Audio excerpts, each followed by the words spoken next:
Hello friends, मैं मुकेश बर्णवाल एक बार फिर से अपने YouTube चैनल में आप सबों का हार्दिक स्वागत और अभिनंदन करता हूं। लास्ट वीडियो में भारतीय राष्ट्रीय आंदोलन के अंतर्गत हमने खिलाफत और असहयोग आंदोलन के बारे में बताया था।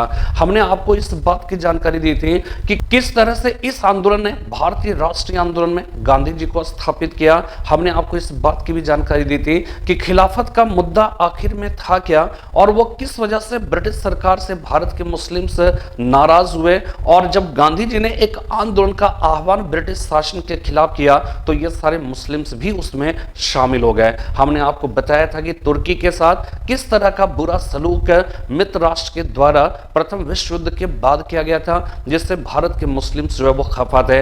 हमने आपको इस बात की जानकारी दी कि भारत के मुसलमानों का सहयोग ब्रिटिश सरकार ने यह कहकर लिया था कि यदि मित्र राष्ट्र प्रथम विश्व युद्ध में विजयी होते हैं तो वो तुर्की के साथ, जो कि विरोधी खेमे में शामिल था, उसके साथ किसी तरह का बुरा सलूक नहीं करेंगे। भारत के मुस्लिम्स ने बढ़ चढ़कर हिस्सा लिया, ब्रिटिश सरकार का साथ दिया, लेकिन युद्धोपरांत तुर्की के साथ किस तरह का बुरा सलूक किया गया, ये सारी बातें हमने लास्ट वीडियो में आपको बताया था। हमने आपको यह भी बताया था कि किस तरह से महात्मा गांधी जो प्रथम विश्व युद्ध की परिस्थितियों में ब्रिटिश सरकार के प्रति एक सहयोग की नीति का पालन कर रखे थे, वो कैसे अंततः असहयोग में तब्दील हुआ और फिर असहयोग आंदोलन जो है चलाने को गांधी जी जो है वो कह के मजबूर हुए।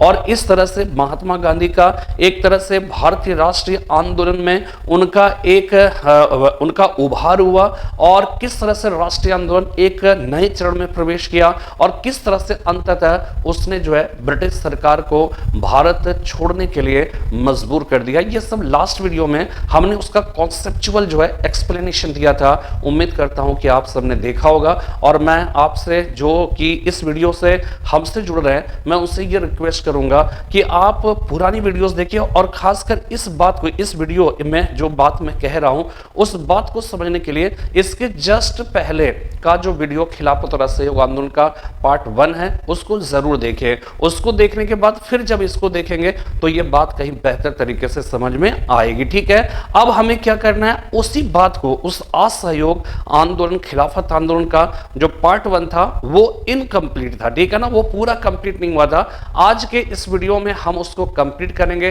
हम लोग इस बात को समझने की कोशिश करेंगे कि 5 फरवरी 1922 ईस्वी को चौरी चौरा कांड घटित हुआ और 12 फरवरी 1922 ईस्वी को बारदोली प्रस्ताव के अंतर्गत महात्मा गांधी ने असहयोग आंदोलन को क्या किया, वापस ले लिया। ठीक है, महात्मा गांधी के इस कदम की घनघोर निंदा की गई। हमने आपको बताया था कि मोतीलाल नेहरू ने यह कहा था कि कन्याकुमारी के किसी एक गांव ने यदि कोई अपराध किया तो उसकी सजा हिमालय के किसी निर्दोष गांव को क्यों दी जाए। सुभाष चंद्र बोस ने कहा कि एक ऐसे समय में जब राष्ट्रीय जो आंदोलन था वो अपने चरमोत्कर्ष पे था, अपने क्लाइमेक्स पे था, आंदोलन का वापस लिया जाना राष्ट्रीय आपात से, राष्ट्रीय दुर्भाग्य से कम नहीं था। तो ये इस बात का जो है परिचायक है कि समकालीन परिस्थितियों में महात्मा गांधी के द्वारा उठाए गए इस कदम से, यानी कि असहयोग आंदोलन को बारदोली प्रस्ताव के अंतर्गत वापस लिए जाने के जो कदम थे, जो उनका कह सकते हैं कि उनका जो प्रयास था, वो किस तरह से आलोचना का एक केंद्र बिंदु बना। हम लोग इस बात को जानने की कोशिश करेंगे और साथ में कोशिश करेंगे। ठीक है, देखिए राष्ट्रीय आंदोलन में क्या होता है कि उसमें लेक्चर्स की ज्यादा जरूरत होती है, उसमें एक तरह से समझदारी विकसित करने की जरूरत होती है। कॉन्सेप्चुअल है, गांधी जी किस हद तक सही थे, किस हद तक गलत थे, यहां पर एक बहुत बड़ा कॉन्सेप्चुअल डिस्कशंस जो है डिमांड करता है और मैं कोशिश करूंगा इसको जो है प्रस्तुत करने की। ठीक है, तो वहां तक पहुंचने के पहले असहयोग आंदोलन से संबंधित कुछ जो बातें पिछली वीडियोस में बताया था, एक सरसरी निगाह से हम लोग देखेंगे। हम लोग कुछ उससे छूटे हुए जो कह सकते हैं तथ्य जो लास्ट वीडियो में हमने डिस्कस नहीं किया था उसको आज हम डिस्कस करेंगे और फिर कॉन्सेप्ट की बात हम लोग जो है करेंगे। तो आइए फिर हम लोग अपने बोर्ड की तरफ जो है वो चलते हैं। लास्ट वीडियो में आपने बताया था खिलाफत और असहयोग आंदोलन, खिलाफत का मुद्दा क्या था, खलीफा से संबंधित था और हमने बताया था तुर्की का सुल्तान उन दिनों संपूर्ण मुस्लिम जगत का धार्मिक प्रधान यानी खलीफा हुआ करता था, लेकिन प्रथम विश्व युद्ध के दौरान मित्र राष्ट्र ने इसके साथ बुरा सलूक किया था, इसलिए भारत के मुस्लिम नाराज थे। असहयोग आंदोलन की बात करें तो सहयोग नहीं करने का का आंदोलन था। ठीक है, यहां पे देखिए इससे ज्यादा डिटेल में मैं आपको वहां पे समझा चुका हूं, बस इसको रिकैप कर रहे हैं आगे बढ़ने के लिए। ठीक है, इसमें देखिएगा अगर खिलाफत आंदोलन की बात करें तो उसका उद्देश्य था खलीफा के पक्ष में आंदोलन करना। यह अखिल भारतीय खिलाफत समिति के द्वारा जो है इस आंदोलन का संचालन किया गया था और इसके लिए सितंबर 1919 ईस्वी में एक मुस्लिम सम्मेलन का आयोजन लखनऊ में हुआ था। इसके परिणाम स्वरूप अखिल भारतीय खिलाफत समिति, ऑल इंडिया खिलाफत कमेटी, जो नोट्स बना रहे होंगे ना पहले इसको लिखिएगा। ठीक है, सितंबर 1919 ईस्वी में एक मुस्लिम सम्मेलन का आयोजन हुआ लखनऊ में। इसके परिणाम स्वरूप अखिल भारतीय खिलाफत समिति का गठन हुआ। इसी को AIKC कहा गया, ऑल इंडिया खिलाफत कमेटी कहा गया। और अखिल भारतीय खिलाफत समिति के जो सदस्य थे उस समय के जाने माने अली बंधु हो गए, जिसमें मौलाना मोहम्मद अली और शौकत अली थे। ठीक है, और ये सवाल बहुत आता है, ये सब मैं इसलिए लिख दिया हूं कि ये सब सवाल आ चुके हैं या फिर आते रहे। तो खिलाफत समिति के सदस्य थे मौलाना मोहम्मद अली, शौकत अली हो गए। ठीक है, इसके अतिरिक्त अबुल कलाम आजाद आप जानते हैं, जिन्होंने एक बहुत ही प्रसिद्ध पुस्तक की रचना की थी, आपको मालूम होगा, और वो पुस्तक है इंडिया विंस फ्रीडम। ठीक है, इंडिया विंस फ्रीडम नामक पुस्तक की रचना की थी। ये बहुत ही इंपॉर्टेंट पुस्तक है और कई बार आ चुका है। ठीक है, इसी प्रकार हसरत मोहानी हो गए, हाकिम अजमल खां हो गए। ठीक है, इन सबों ये सब के सब जो है अखिल भारतीय खिलाफत समिति के सदस्य थे। ठीक है, अब ये ऑल इंडिया खिलाफत जो कमेटी थी ना, इस कमेटी की पहली बैठक 23 नवंबर 1919 ईस्वी को दिल्ली में हुआ था और अध्यक्ष थे इसके क्या, फजलुल हक, और इसके एक सत्र की अध्यक्षता महात्मा गांधी जी ने की थी। ठीक है, और उन्होंने ये कहा था कि ब्रिटिश अन्याय, ठीक है, ये अन्याय है, ब्रिटिश अन्याय का उत्तर असहयोग से दिया जाएगा। और कहा जाता है कि यही पहला सम्मेलन था या पहला ऐसा जो है वो क्या है कि पब्लिक मीटिंग था, पब्लिक एड्रेस था, जिसमें महात्मा गांधी ने असहयोग शब्द का, नॉन कॉपरेशन शब्द का प्रयोग किया था। ठीक है, यह सवाल कई बार मैंने लास्ट वीडियो में भी बताया कि यह सवाल आ चुका है कि ऑल इंडिया खिलाफत समिति की जो पहली बैठक दिल्ली में फजलुल हक की अध्यक्षता में आयोजित हुई थी, उसके एक सत्र की अध्यक्षता निम्नलिखित में से किसने भी किया था, तो उसका सही जवाब जो है वो क्या हो जाएगा, महात्मा गांधी। ठीक है, और जिसमें ही महात्मा गांधी ने सबसे पहली बार नॉन कॉपरेशन शब्द का, असहयोग शब्द का प्रयोग किया। अब असहयोग आंदोलन की बात आएगी कि असहयोग जो आंदोलन है ना, उसको चलाने की घोषणा महात्मा गांधी ने 28 जुलाई 1920 ईस्वी को किया। ठीक है, महात्मा गांधी ने घोषणा की कि 1 अगस्त 1920 ईस्वी को असहयोग आंदोलन जो है वो क्या होगा, प्रारंभ होगा। यह आंदोलन इस तारीख को प्रारंभ हो पाता, इसी दिन बाल गंगाधर तिलक की मृत्यु हो गई। बाल गंगाधर तिलक के बारे में यह जान लीजिए कि महात्मा गांधी के पूर्व वो क्या है कि भारतीय राष्ट्रीय आंदोलन के मुख्य पुरोधा थे और एक प्रकार से गांधी जी का तिलक के राजनीतिक उत्तराधिकारी के रूप में राष्ट्रीय आंदोलन में प्रवेश हुआ था। हमने आपको लास्ट वीडियो में बताया था कि तिलक के राजनीतिक उत्तराधिकारी महात्मा गांधी थे।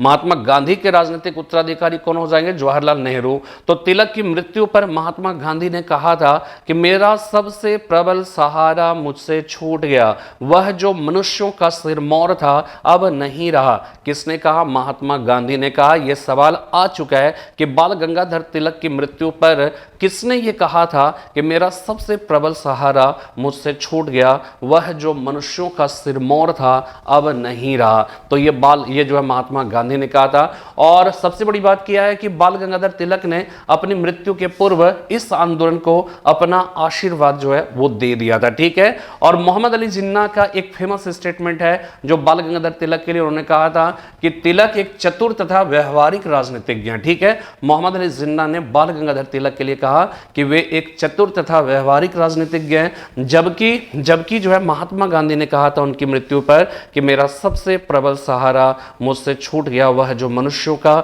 सिरमौर था अब नहीं रहा। ठीक है, यह आंदोलन चल रहा था, आपको पता होगा कि इसी बीच क्या हुआ, 5 फरवरी 1922 ईस्वी को क्या हुआ था, चौरी चौरा कांड हुआ था। ठीक है, 5 फरवरी यानी कि 1 अगस्त 1920 को स्टार्ट हुआ और 12 फरवरी 1922 ईस्वी को यह आंदोलन समाप्त हुआ।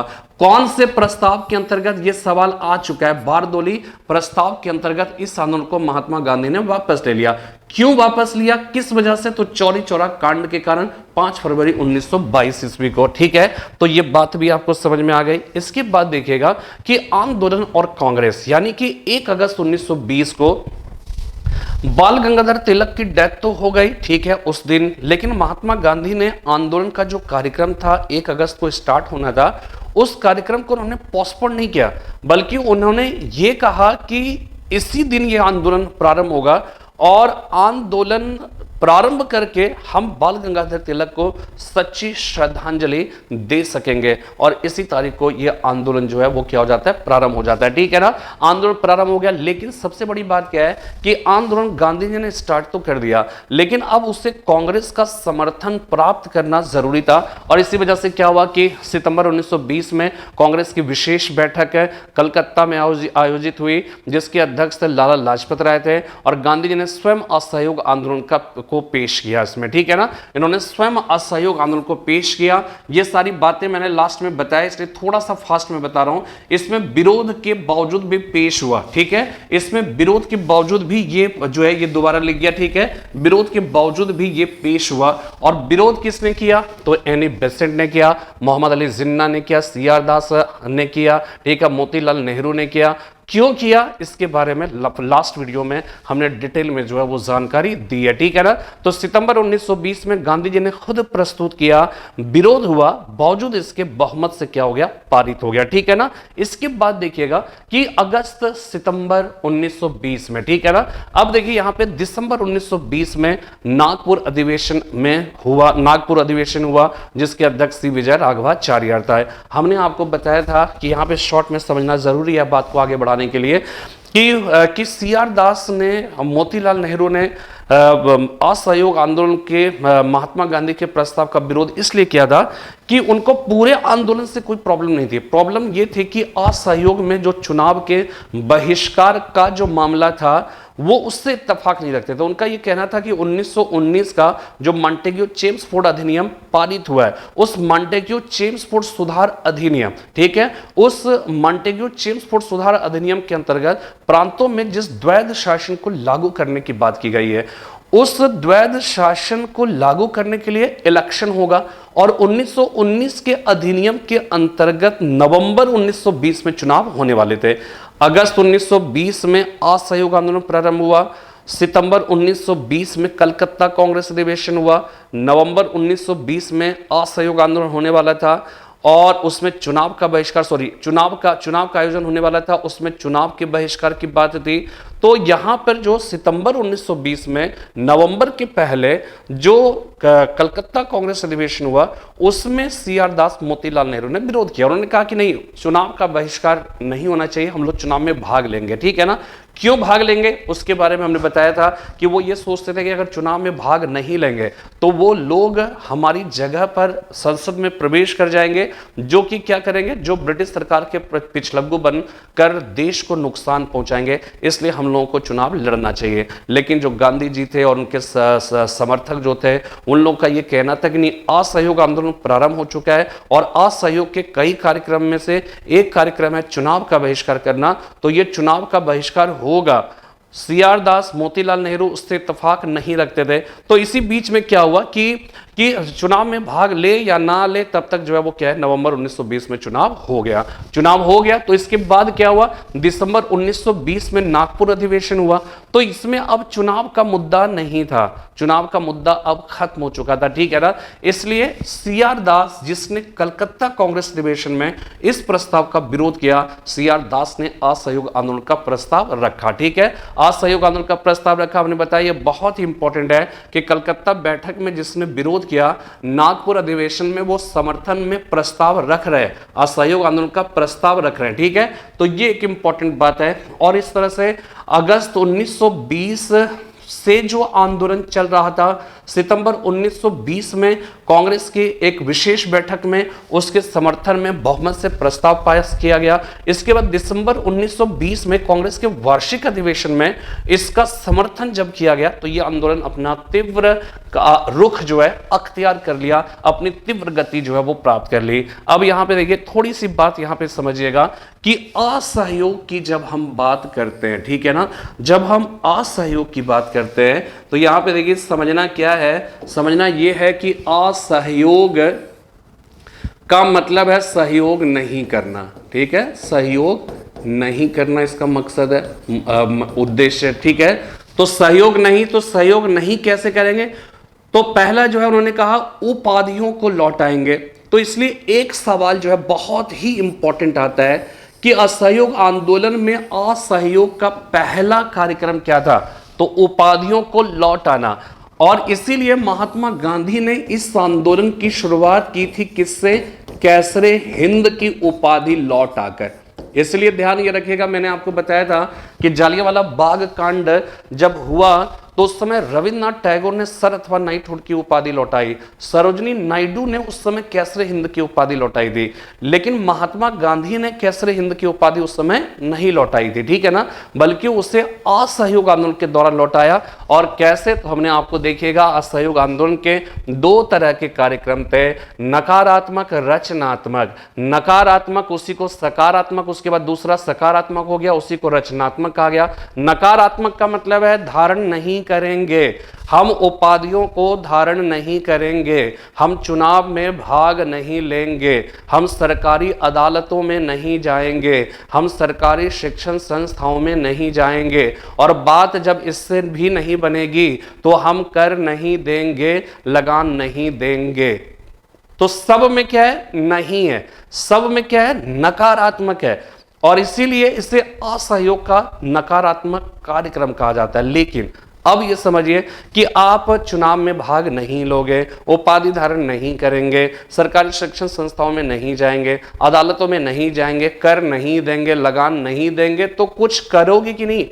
तो जो करना है वही हो जाएगा असहयोग का सकारात्मक कार्यक्रम, वही हो जाएगा असहयोग का रचनात्मक कार्यक्रम। और देखिए यहां पे इसलिए दूसरा, इसलिए ध्यान ये रखिएगा कि असहयोग का जब कार्यक्रम बताया जाएगा तो केवल ये कार्यक्रम बता देने से बात पूरी नहीं होगी, पूरी तभी होगी जब वहां पर यह भी बताना पड़ेगा कि ये नहीं करना है तो करना फिर क्या है। तो जो करना है वो सकारात्मक है, उसी को रचनात्मक कहा गया। और इसके अंतर्गत गांधी जी का ने क्या क्या प्लान बनाए, क्या क्या कार्यक्रम था, उसमें कुछ महत्वपूर्ण कार्यक्रम थे। हिंदू मुस्लिम एकता को बढ़ावा देंगे, ठीक है, अस्पृश्यता उन्मूलन का प्रयास करेंगे, हम लोग नशा उन्मूलन का प्रयास करेंगे, चरखा बांटेंगे, खादी का प्रचार प्रसार करेंगे, ग्राम पंचायतों की स्थापना करेंगे, गौ रक्षा का अभियान चलाएंगे। ये सब गांधी जी का रचनात्मक या सकारात्मक कार्यक्रम। और एक चीज और, स्त्री अधिकारों का, स्त्री अधिकारों की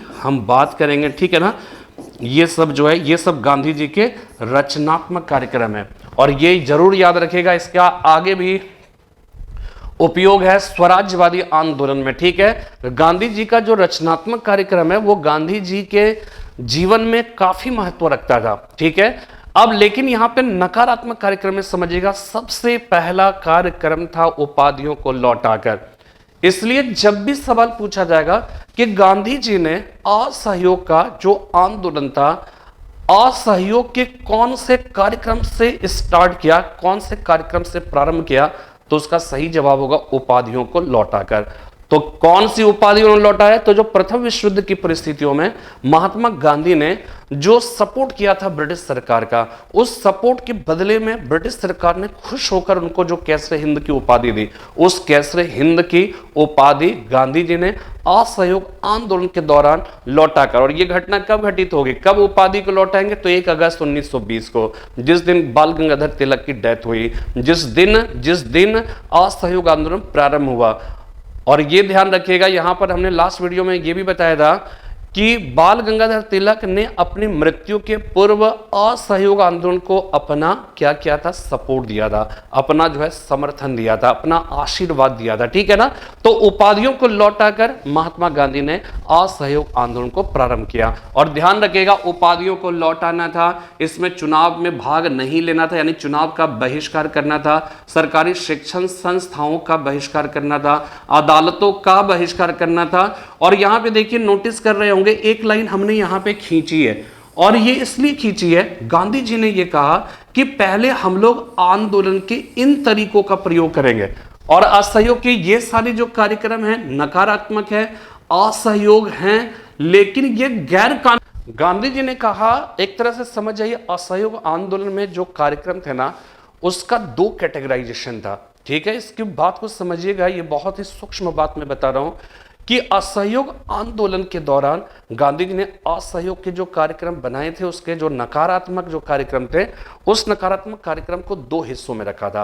उन्होंने ये कहा कि पहले हम उपाधियों को लौटाएंगे, बात नहीं मानेगी हम लोग सरकारी अदालतों का बहिष्कार करेंगे, नहीं मानेगी हम सब जो है सरकारी शिक्षण संस्थाओं का बहिष्कार करेंगे, कह सकते हैं कि अदालतों का बहिष्कार करेंगे, चुनाव में भाग नहीं लेंगे, ये सारे कार्यक्रम करेंगे। फिर गांधी जी ने कहा कि इस पर चलकर यदि हमारी मांग को सरकार नहीं मानती है तो ऐसी स्थिति में क्या है, हम क्या करेंगे, हम कर ना दो लगान ना दो का आंदोलन चलाएंगे, कर ना दो लगान ना दो का सभी ने अवज्ञा आंदोलन चलाएंगे। अब देखिए फर्क क्या है, फर्क यहां पे देखिए, ये जो लाइन खींची हुई है इसके नीचे, इसके ऊपर है उपाधियों को लौटा देंगे। अगर सरकार ने आपको भारत रत्न का अवार्ड दिया और आपने लेने से इनकार कर दिया, आपने उस उपाधि को लौटा दिया कभी, तो क्या सरकार आपके खिलाफ कोई सजा या कोई आपराधिक मुकदमा दायर कर सकती है क्या? वैसे भी अक्सर आप सुनते रहते होंगे सरकार के खिलाफ जो है बहुत सारे लोग जो है अपना जो अवार्ड कभी मिले होंगे वो सारे अवार्ड लौटाने की घटना आप बीच बीच में सुनते रहते होंगे। तो अवार्ड लौटा देने से सरकार की क्या है, आलोचना तो होती है, लेकिन क्या सरकार उसके खिलाफ किसी तरह का कोई जो है मुकदमा दर्ज कर सकती है क्या? नहीं कर सकती है। या आपने मुझे दिया, मैंने, और आपको पता होगा कि 1991-92 ईस्वी के आसपास में सुभाष चंद्र बोस को भारत रत्न का अवार्ड दिए जाने की घोषणा की गई थी, ठीक है ना। उस समय हालांकि किसी और कारणवश से वापस ले लिया गया, लेकिन उस समय जो सुभाष चंद्र बोस के परिवार के जो भी सदस्य होंगे उन्होंने लेने से इनकार कर दिया था। उन्होंने जो है इस पर एक आपत्ति दर्ज की। क्यों दर्ज की? क्योंकि उनका ये कहना था कि देश 47 में आजाद हुआ और 47 से लेकर 1954 से भारत रत्न अवार्ड स्टार्ट हुआ और 54 से 1991 के बीच सरकार को कभी इस बात का एहसास ही नहीं हुआ कि सुभाष चंद्र बोस जैसे महान व्यक्ति इस धरती पे या भारत में निवास करते थे और उनको इस तरह का अवार्ड मिलना चाहिए। आप जो है कब 1991, तो इसीलिए उनके परिवार के सदस्यों ने यह कहा कि इतने दिनों के बाद आप भारत रत्न का अवार्ड देकर उनका सम्मान नहीं, उनका अपमान कर रहे हैं, और इसलिए लेने से क्या क्या इनकार कर दिया। अब आप बताओ कि लेने से इनकार कर दिया या फिर आप लौटा देते हो तो क्या सरकार आपके खिलाफ कार्रवाई कर सकती है? नहीं कर सकती है। यानी लेकिन असहयोग है, ये एक प्रकार का असहयोग है, लेकिन असहयोग का यह एक ऐसा तरीका है जो गैर कानूनी नहीं है। तो उपाधियों को लौटाना गैर कानूनी, हम सरकारी अदालतों में नहीं जाएंगे। आपने एमए, एलएलबी, एलएलएम की डिग्री ले ली और आप कह रहे हो कि नहीं मैं सरकारी अदालतों में नहीं जाऊंगा, मैं वहां पे प्रैक्टिस नहीं करूंगा, तो क्या सरकार आपसे बोल सकती है कि अच्छा तुम जो है मेरे ही कॉलेज से जो है तुमने डिग्री लिया और फिर आप जो है सरकारी अदालतों का बहिष्कार कर रहे हैं, ये कौन सी बात है? तो आपके खिलाफ क्या कार्रवाई कर सकती है? नहीं कर सकती है। लेकिन अगर आप आपने एलएलबी, एलएलएम की डिग्री लेकर सरकारी अदालतों में नहीं जा रहे हो, तो एक प्रकार से ये दिखा रहा हो कि मुझे वो व्यवस्था पसंद नहीं है, ये सरकार की जो पॉलिसी पसंद नहीं है, मैं अपना अलग काम करूंगा। तो ये क्या हो गया? असहयोग हो गया, लेकिन ये गैर कानूनी नहीं है। तीसरी नेक्स्ट बात है सरकारी शिक्षण संस्थाओं का बहिष्कार करना। सरकारी शिक्षण संस्थाओं में आप अपने बच्चे को, आप सरकारी स्कूल भी है और प्राइवेट स्कूल भी है, आप अपने बच्चों को प्राइवेट स्कूल में पढ़ाना चाह रहे हैं, सरकारी स्कूलों में नहीं पढ़ाना चाहते, क्या सरकार बोल सके क्यों नहीं पढ़ाओगे तुम? सरकारी अदालतों में तुम्हारे खिलाफ मुकदमा कर देंगे, क्या ऐसा हो सकता है? नहीं। लेकिन सरकारी शिक्षण संस्थाओं में नहीं पढ़ाकर बच्चों को प्राइवेट स्कूल में पढ़ाना, ये एक प्रकार से सरकार के साथ असहयोग करना है। लेकिन ये जो असहयोग का तरीका, ये गैर कानूनी नहीं है, ये सरकार को दमन का अवसर नहीं देती है, ये सरकार दमन नहीं कर सकती। इसी प्रकार चुनाव में भाग नहीं लेना, हम मतदान नहीं करेंगे, हम घर में बैठेंगे, ठीक है। तो आप सुनते होंगे अक्सर जो है क्या है कि चुनाव होता है तो 45%, 50%, 60, 65% मतदान हुआ, 35% लोगों ने मतदान नहीं किया। इसका मतलब वो घर में बैठे होंगे। क्या उन 35% लोगों को पकड़ा जाता है क्या उनके खिलाफ कोई मुकदमा किया जाता है? नहीं किया जाता है। लेकिन नहीं भाग ले रहे हो चुनाव में, आप मतदान नहीं कर रहे हो, तो एक प्रकार से बहिष्कार कर रहे हो, असहयोग कर रहे हो ना, तो असहयोग कर रहे हो। लेकिन आंदोलन की ये सारे जो असहयोग के कार्यक्रम थे ना, चाहे वो उपाधियों को लौट आना, चुनाव का बहिष्कार करना, सरकारी शिक्षण संस्थानों का बहिष्कार करना, अदालतों का बहिष्कार करना, ये सब असहयोग तो है, लेकिन असहयोग के गैर कानूनी तरीके नहीं है, ये सरकार को दमन का अवसर नहीं देते। लेकिन अब देखिए कर नहीं देना, अब जो है सरकार ने पता चला कि आप जो है 1 लाख रुपए कमा रहे हो, सरकार ने कहा कि 40,000 रुपए जो है आपको टैक्स के रूप में देना होगा। तो आपको ज्यादा लग रहा है, ठीक है, आप मुझको लग रहा है कि भाई 1 लाख रुपए बड़ी मेहनत से कमा रहे हैं और 1 लाख ही कम है, ऊपर से 40,000 आप ले रहे हो, तो 60,000 में जीविका का संचालन करना कठिन काम है। याद रखिएगा, अगर आप नहीं देते हो, सरकार ने कानून बना दिया कि 40% देना है, तो आपको देना है। नहीं दोगे तो वो गैर कानूनी काम है और ये सरकार को एक दमन का अवसर उत्पन्न करता है। आपको पकड़ लेगी पुलिस, आपको सरकार जो है गिरफ्तार कर लेगी। तो ये एक प्रकार से क्या हुआ कि कर नहीं देना, लगान नहीं देना, ये असहयोग का कह सकते हैं कि एक गैर कानूनी कार्य था। इसलिए गांधी जी ने कहा कि पहले हम असहयोग के वो कार्यक्रम अपनाएंगे जो गैर कानूनी नहीं है, जो कानूनी तौर पे ऐसा करने की अनुमति कानून देता है, पहले हम वो कार्यक्रम चलाएंगे। और उस कार्यक्रम पर चलकर यदि सरकार बात मान लेती है, और बात क्या है ये भी समझ लीजिएगा कि महात्मा गांधी ने असहयोग आंदोलन में एक बात कही थी कि आंदोलन सर्वथा अहिंसक रहा तो 1 वर्ष में स्वराज्य की प्राप्ति होगी। तो महात्मा गांधी ने यह बात कही कि अगर हम लोग जो है जो असहयोग के जो कह सकते हैं कि वैध तरीके हैं उसका पालन करने से अगर हमारा टारगेट प्राप्त हो जाता है तो ठीक है, नहीं प्राप्त होगा तब गांधी जी ने कहा कि हम लोग लास्ट में चलाएंगे कर ना दो लगान ना दो का सविनय अवज्ञा आंदोलन। ध्यान रखिएगा, कर ना दो लगान ना दो का सविनय अवज्ञा आंदोलन। यहाँ पे सविनय अवज्ञा, ये असहयोग तो है लेकिन इस असहयोग को सविनय अवज्ञा कहा गया। क्यों सविनय अवज्ञा? क्योंकि कर अगर आप नहीं दे रहे हो तो ये एक प्रकार की चोरी है। चोरी और सीना जोरी आप नहीं कर सकते। आप जो भी कहोगे विनती पूर्वक कहोगे, करबद्ध प्रार्थना करते हुए कहेंगे कि भाई बहुत ज्यादा है, प्लीज इसको माफ कर दीजिए, कम करिए, बहुत ज्यादा है, हम इसे नहीं दे पाएंगे, तो आप असहयोग कर रहे हो लेकिन विनीत मुद्रा में। और विनीत मुद्रा में इसलिए क्योंकि कर नहीं देना चाहे वो जितना हो, अगर कानून बन चुका है तो कर नहीं देना एक प्रकार का जुर्म है और नहीं देने वालों के खिलाफ सरकार कोई जो है कानूनी कार्रवाई कर सकती है, उसको हवालात में बंद करवा सकती है। ठीक है, तो ये असहयोग का गैर कानूनी तरीका है और गैर कानूनी किसी असहयोग तरीके को अपनाएंगे तो गांधी जी ने कहा कि देखिए एक प्रकार की चोरी है, करना जरूरी है लेकिन एक प्रकार की चोरी है और चोरी तथा सीना जोरी आप नहीं कर सकते हो। इसलिए आप करबद्ध प्रार्थना करके सविनय पूर्वक अवज्ञा आंदोलन आप चलाएंगे, इसलिए इसको कहा गया सविनय अवज्ञा। असहयोग आंदोलन, कर नहीं देना असहयोग है, लेकिन असहयोग के इस कार्यक्रम को प्रायः गांधी जी ने सविनय अवज्ञा आंदोलन कहा। 1930 में सविनय अवज्ञा आंदोलन चला और आप अक्सर किताबों में पढ़ते होंगे गांधी जी ने 1930 ईस्वी में इस प्रकार एक असहयोग आंदोलन प्रारंभ कर दिया। तो लड़के सब कंफ्यूज हो गए, भाई 1930 में क्या असहयोग आंदोलन 1920 में चल रहा है, 1920 में चला, 1930 में लिख रहा है कि इस प्रकार गांधी जी ने 1930 में एक असहयोग आंदोलन छेड़ दिया। तो सब आप जो है, हम लोग जब नहीं जानते थे तो हम लोग यही सोचते थे कि ये किताब में गलत लिखा है, 1930 नहीं होगा 1920 होगा। लेकिन हकीकत क्या है कि कर नहीं देना असहयोग है। ठीक है, अदालतों में नहीं जाना असहयोग है, सरकारी शिक्षण संस्थाओं का बहिष्कार करना असहयोग है। असहयोग कर नहीं देना, लगान नहीं देना भी है, लेकिन वो असहयोग जो है ना, कर नहीं देना, वो थोड़ा सा अलग तरह का है, थोड़ा सा वो गैर कानूनी हो जाता है शेष वैधानिक जो है असहयोग की तुलना में। तो जब ये कार्यक्रम अपनाओगे ना तो उसको गांधी जी ने उस असहयोग को एक अलग रूप दिया, उसको कहा है सविनय अवज्ञा करेंगे। असहयोग तो करेंगे लेकिन सविनय पूर्वक करेंगे। आप उपाधि को लौटा रहे हो, सरकार आपके खिलाफ कार्रवाई नहीं कर सकती, हम शान से लौटा सकते हैं, आपको डरने की जरूरत नहीं है, कोई सविनय पूर्वक करने की जरूरत नहीं है। सरकारी अदालतों में नहीं जाएंगे, मुझे नहीं पढ़ना है, आप जो है उसमें कोई विनीत मुद्रा में कहने की जरूरत नहीं है, आप सविनय करने की जरूरत नहीं है। लेकिन जब कर नहीं देंगे, आप कहोगे कर नहीं देंगे बहुत ज्यादा प्लीज, लेकिन आप ये नहीं कर नहीं दूंगा, आपको जो करना है कर लीजिए, आप ऐसा नहीं कर सकते हो। आप कर नहीं देना एक प्रकार का जुर्म है, भले ही बहुत ज्यादा हो। और जो अवैध असहयोग है, गांधी जी ने कहा उसको हम सविनय पूर्वक करेंगे, इसीलिए अवैधानिक असहयोग के इस कार्यक्रम को ही सविनय अवज्ञा कहकर जो है पुकारा जाता है। और इसलिए देखिएगा 1930 में क्या है, आप यहां पे देख रहे हो असहयोग स्टार्ट कैसे हो रहा, उपाधियों को लौटाने से जो गैर कानूनी नहीं था। लेकिन सविनय अवज्ञा कैसे स्टार्ट कर रहे हो, आप स्टार्ट कर रहे हो नमक कानून तोड़कर, यानी कि गैर कानूनी काम कर रहे हो और गैर कानूनी काम कर रहे हैं, इसलिए वो असहयोग तो है।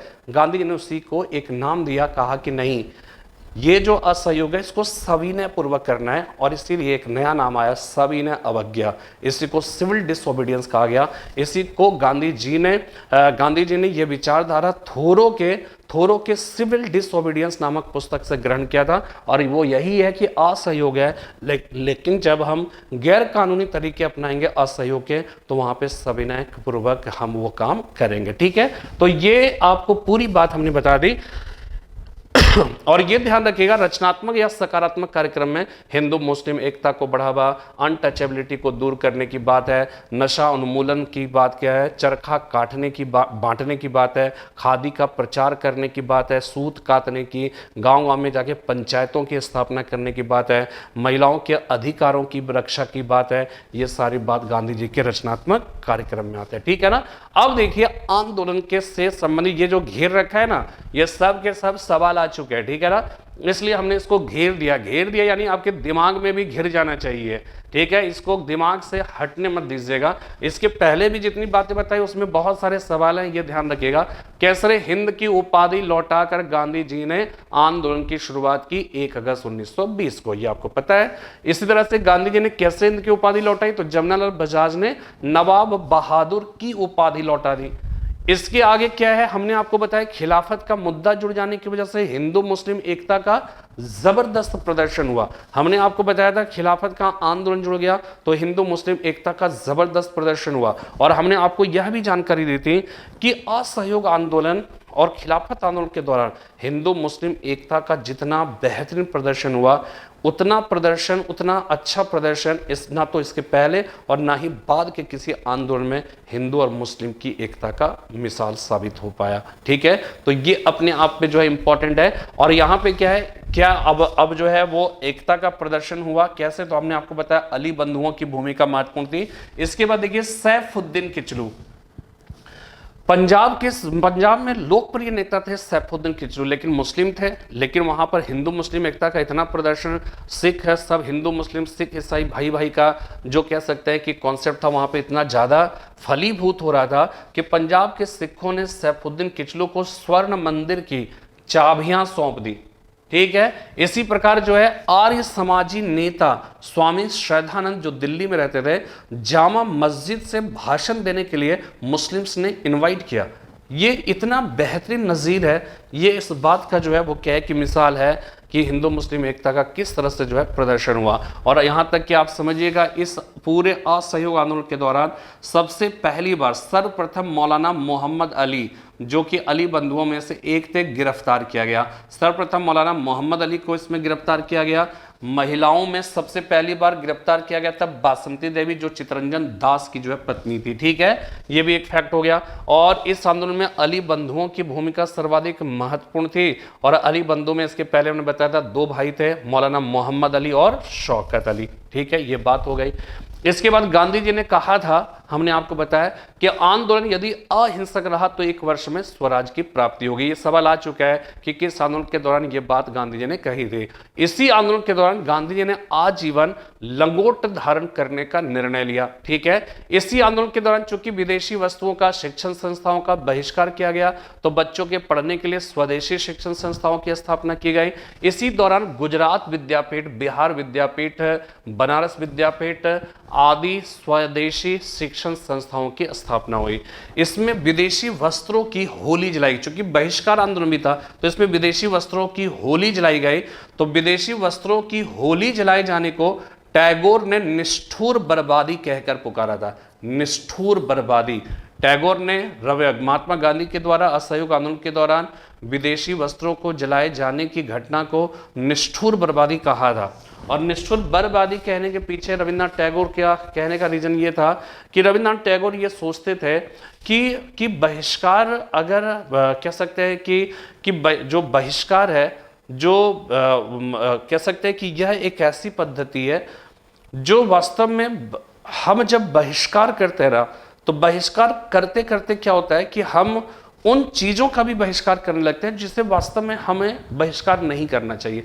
तो रविन्द्रनाथ टैगोर ने कहा कि विदेशी वस्त्रों के बहिष्कार से भारत के अंदर बहिष्कार की एक ऐसी मनोवृत्ति का जन्म होगा जो अच्छी चीजों को भी स्वीकार करने से इनकार कर देगा। इसलिए रविन्द्रनाथ टैगोर ने जो है वो क्या है कि इस विदेशी वस्त्रों के होली जलाए जाने को निष्ठुर बर्बादी कहा, उसका विरोध किया। ठीक है, आज आप ऐसे समझिए कि आज सरकार जो है वो क्या है कि अभी आप मोबाइल फोन वगैरह सब पे जो है वो क्या है कि आप एक मैसेज सुन रहे होंगे कि आप बीमारी से बचाइए, बीमार से जो है, बीमार जो व्यक्ति है उससे अपने को मत बचाओ, उससे आप दूर मत करिए। इसलिए देखिए सोशल डिस्टेंसिंग पहले कहा जा रहा था, अब ये कहा जा रहा है फिजिकल डिस्टेंसिंग। सोशल डिस्टेंसिंग मत करिए। जो भी कोरोना मतलब जो है पेशेंट है, उस कोरोना पेशेंट की अगर बात करिए आप, तो वो पेशेंट है, उसकी तो कोई गलती है नहीं, उसकी तो कोई बीमारी उसने तो जानबूझ के तो किया नहीं। और उसको जब हो गया है तो हो गया, तो उस बीमारी से घृणा करी, ना उसकी उस व्यक्ति से। तो सोशल डिस्टेंसिंग में प्रॉब्लम क्या हो रही थी कि हम मतलब कह सकते हैं कि मानसिक रूप से, सामाजिक तौर पे भी उस व्यक्ति से, मनोवैज्ञानिक रूप से हम उससे अलग हो जाते थे। मतलब ये कितने दुख की बात है कि वो व्यक्ति उस बीमारी से पीड़ित है और वो जो है जान मतलब उससे ये लग रहा है कि अब हम मरने वाले हैं। और ऐसी स्थिति में बीवी, बच्चे, आपके माता पिता, घर वाले, गांव वाले, सब सोसाइटी वाले, समाज, सब कोई अगर बहिष्कार कर दे तो आप सोचिए उसका मनोवैज्ञानिक असर उस पर कितना पड़ता होगा। तो इस वजह से क्या होता है कि हम बहिष्कार तो करें, लेकिन क्या करें, हम जो है ये ध्यान रखें कि हम बहिष्कार किस बात का कर रहे हैं। हम, गांधी जी ने इसीलिए कई बार ये कहा कि पापियों तक की जो है बात है कि पाप से घृणा करो, पापियों से नहीं। तो गांधी जी ये कह रहे हैं, और इसका एक एग्जैक्टली एग्जाम्पल यहाँ पे आज जो है वो फिट बैठता है कि अगर आप जो है वो क्या है कि कोरोना जो पेशेंट है उसका आप बहिष्कार करने लगोगे, बहिष्कार करिए। बहिष्कार का भी एक सकारात्मक कारण बताइए आप कि बहिष्कार करने का रीजन क्या है। तो भाई तुम रहोगे तो सब तुम्हारे बीवी बच्चे सब परेशान हो, लेकिन आप जब एक हे नजर से देखने लगते हैं, आप जब उसको घृणा की नजर से देखने लगते हो ना, तो वहां पर क्या होता है कि आप सोचो, उसकी कल्पना करिए कि उसका मनोवैज्ञानिक असर क्या पड़ता होगा। और ये चीज़ है, इसीलिए बार बार गांधी जी की मतलब इसी बात से मुझे आज याद कि पाप से घृणा करो, पापियों से नहीं। ठीक है, यानी कि रोग से घृणा करो, रोगियों से नहीं। वो रोगी जो है वो जानबूझ के ऐसा नहीं किया, आप उनसे घृणा मत करो। ठीक है ना, तो ये अपने आप में जो है वो क्या है कि एक इंपॉर्टेंट चीज़ हो जाएगी। तो यहाँ पे जो है रविन्द्रनाथ टैगोर ने होली जलाए जाने, विदेशी वस्त्रों के होली जलाए जाने को टैगोर ने निष्ठुर बर्बादी कहा। इसी दौरान, आंदोलन के दौरान, जामिया मिलिया विश्वविद्यालय की स्थापना 1920 में हुई थी। ध्यान रखिएगा कि 1920 में, यानी जामिया मिलिया विश्वविद्यालय भी हाल में जो है कह सकते हैं कि वहाँ पर बहुत सारी मतलब घटनाएं घटित हुई। ठीक है, और जामिया मिलिया विश्वविद्यालय की स्थापना इसी आंदोलन के दौरान हुआ था, याद रखिएगा। और इसमें ये गांधी जी और मोहम्मद अली के अपील पर किया गया था। और ये क्यों किया गया था, गांधी जी ने क्यों, मोहम्मद अली ने क्यों अपील किया जामिया मिलिया विश्वविद्यालय की स्थापना करने के लिए? क्योंकि अलीगढ़ मुस्लिम यूनिवर्सिटी के जो स्टूडेंट्स थे वो एक प्रकार से जो है वो क्या है कि ब्रिटिश सरकार के कह सकते हैं कि उनके समर्थक हो गए थे। क्योंकि जो अलीगढ़ आंदोलन, अलीगढ़ मुस्लिम यूनिवर्सिटी है, वो वास्तव में क्या है कि सर सैयद अहमद खां के द्वारा तो स्थापित नहीं किया गया, लेकिन सर सैयद अहमद खां के द्वारा स्थापित मोहम्मडन एंग्लो ओरिएंटल जो स्कूल था, जो बाद में जाके मोहम्मडन एंग्लो ओरिएंटल कॉलेज बना, जिसको अलीगढ़ कॉलेज कहा गया। और जो उसके बाद क्या हुआ कि जो 1920 ईस्वी में जाकर उससे जो है वो क्या है कि अलीगढ़ मुस्लिम यूनिवर्सिटी में कन्वर्ट किया गया। तो सर सैयद अहमद खां क्या है, शुरू में राष्ट्रभक्त थे, देश भक्त थे, और कह सकते हैं देश के लिए अच्छा सोचते थे। और लेकिन क्या हुआ कि डिवाइड एंड रूल करो कि जो ब्रिटिश सरकार की पॉलिसी थी उसके झांसे में वो आ गए, और झांसे में आ गए, और उसके बाद वो थोड़े से जो है समर्थक बन गए थे ब्रिटिश सरकार के। तो असहयोग आंदोलन के दौरान जामिया मिलिया जो विश्वविद्यालय है, उस जामिया मिलिया विश्वविद्यालय की स्थापना इसलिए की गई थी कि अलीगढ़ मुस्लिम यूनिवर्सिटी के जो स्टूडेंट्स थे वहाँ पे जो लोग थे, उन लोगों का एक तरह से ब्रिटिश सरकार के प्रति समर्थक रवैया हो गया था। तो इस वजह से राष्ट्रवाद की भावनाओं से ओतप्रोत जो है एक कॉलेज स्थापित, यूनिवर्सिटी स्थापित करने की बात जो है, तो गांधी जी और मोहम्मद अली के अपील पर जो है 1920 में इस विश्वविद्यालय की स्थापना की। असहयोग आंदोलन के दौरान चूंकि बहिष्कार की बात थी, अदालतों के बहिष्कार की बात थी, तो बहुत सारे लोगों ने वकालत छोड़ दी। कौन? मोतीलाल नेहरू, जवाहरलाल नेहरू, सी.आर. दास, आसफ अली, वल्लभ भाई पटेल, सी राजगोपालाचारी, इन सबों ने क्या किया था? इन सबों ने वकालत छोड़ दी, ठीक है ना, वकालत छोड़ दिया था। और वकालत छोड़ने वाले जो वकील थे ना, जमनालाल बजाज ने इस बात की घोषणा की थी कि वकालत छोड़ने वाले सारे वकीलों को हम क्या करेंगे कि हम 1 लाख रुपए प्रति माह जो है उनको देंगे, प्रति वर्ष जो है उनको देंगे, ठीक है। इसके बाद देखिए चौरी चौरा कांड हो गया 5 फरवरी 1922 को, इसके बाद हुआ, ठीक है, 5 फरवरी 1922 को हुआ, यानी कि क्या हुआ, यह आंदोलन अपनी जोर जो है पकड़ने लगा। 5 फरवरी 1922 ईस्वी को क्या हुआ कि एक तरफ पहले ये समझिए कि आंदोलन चलने लगा, असहयोग आंदोलन के सारे कार्यक्रम को अपना लिया गया, जितने भी कानूनी तरीके थे, लेकिन सरकार के ऊपर बात नहीं बनी, सरकार के ऊपर कोई असर नहीं पड़ा। तो गांधी जी के ऊपर दबाव बनने लगा कि नहीं, अब कर ना दो, लगान ना दो का जो सविनय अवज्ञा आंदोलन है उसको आप प्रारंभ करिए, ठीक है, उसको आप प्रारंभ करिए। तो वहां पर क्या हुआ कि गांधी जी बारदोली में कांग्रेस वर्किंग कमेटी के साथ इकट्ठे होकर बातचीत कर रहे थे कि कैसे कर ना दो, लगान ना दो का सविनय अवज्ञा आंदोलन स्टार्ट होगा। लेकिन वहां पे विचार विमर्श हो ही रहा था। तब तक क्या हुआ कि 5 फरवरी 1922 ईस्वी को चौरी चौरा कांड घटित हुआ गोरखपुर जिले में, जिसमें कि असहयोग आंदोलनकारियों के एक क्रुद्ध भीड़ ने एक पुलिस चौकी में आग लगा दी चौरी चौरा में, जिसमें 22 पुलिसकर्मी जो है जलकर मतलब मर गए। और इस घटना की जानकारी गांधी जी के जो सबसे छोटे पुत्र थे ना, देवदास ने गांधी जी को इन्फॉर्म किया था। एक बार सवाल पूछा गया था कि किसने गांधी जी को चौरी चौरा कांड की घटना की जानकारी बारदोली में दी थी, तो वो हो जाएंगे उनके सबसे छोटे पुत्र देवदास गांधी। तो देवदास गांधी ने महात्मा गांधी को जो है वो इन्फॉर्म किया, उन्हें बताया पूछा कि वो जो परिस्थितियां थी, ठीक है ना, कि वो कैसे हुआ, क्या हुआ, सारी बातें बताई। तो महात्मा गांधी इस बात से काफी नाराज हुए और 12 फरवरी 1922 ईस्वी को गांधी जी ने असहयोग आंदोलन को वापस ले लिया, ठीक है, असहयोग आंदोलन को उन्होंने वापस ले लिया। असहयोग आंदोलन की वापसी की उनकी जो है घनघोर निंदा की गई।